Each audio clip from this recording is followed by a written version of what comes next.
Semangat pagi! Di video ini, kami akan membahas tentang limbah medis dan limbah non-medis di Puskesmas. Puskesmas merupakan salah satu fasilitas pelayanan publik yang menghasilkan produk sisa atau limbah dalam jumlah yang cukup besar. Secara garis besar, limbah yang dihasilkan Puskesmas terdiri dari limbah medis dan limbah non-medis.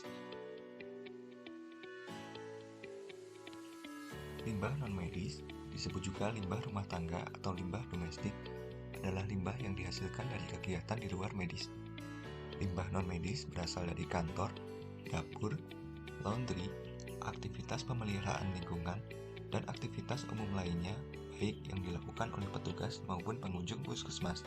Limbah non-medis umumnya berupa limbah organik dan limbah anorganik yang dapat dikelola secara sederhana, salah satunya dengan cara daur ulang. Sedangkan limbah medis adalah limbah yang dihasilkan dari kegiatan medis.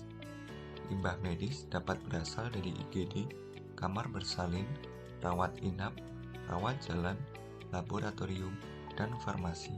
Berdasarkan potensi bahayanya, terdapat beberapa jenis limbah medis. Limbah medis yang sering dijumpai di puskesmas antara lain limbah infeksius, limbah patologis, limbah benda tajam, limbah farmasi, dan limbah kimia. Bila tidak dikelola dengan benar, limbah medis dapat bersifat berbahaya dan berpotensi menyebabkan berbagai masalah kesehatan, di antaranya cedera pada petugas, infeksi pada mata, infeksi saluran pencernaan, infeksi saluran pernafasan, hepatitis, bahkan HIV atau AIDS. Lalu, bagaimana alur pengelolaan limbah medis yang benar? Untuk mengurangi sifat bahayanya, limbah medis dikelola dalam beberapa tahap. Yang pertama, pemilahan dan pewadahan. Pilah limbah sesuai kategori limbah medis atau limbah non-medis, dan wadahi limbah sesuai jenis dan karakternya.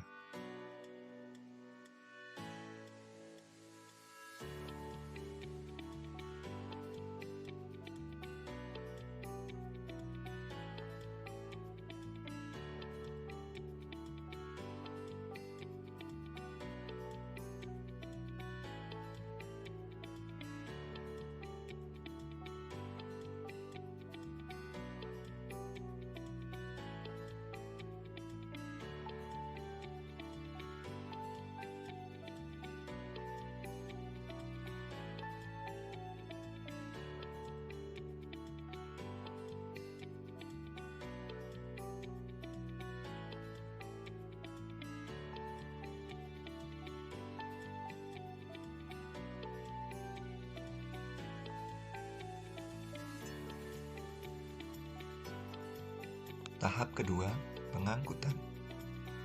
Lakukan pengumpulan dan pengangkutan limbah dari ruangan sesuai SOP yang berlaku. Gunakan alat pelindung diri. Pastikan limbah medis dan limbah non-medis tidak tercampur. Gunakan troli tertutup untuk mobilisasi limbah antar ruang. Dan lakukan cuci tangan setelah kegiatan pengangkutan.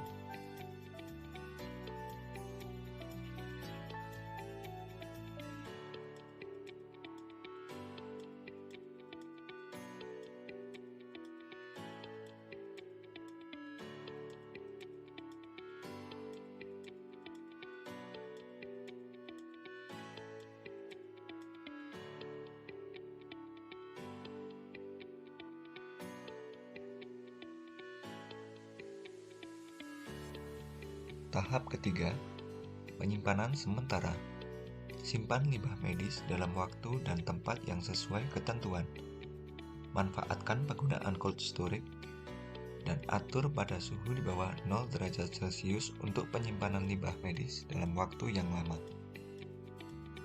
Keempat, pengelolaan oleh pihak ketiga. Limbah medis yang telah terkumpul diambil dan diangkut dari puskesmas untuk selanjutnya dilakukan pengolahan dengan metode termal dan non-termal.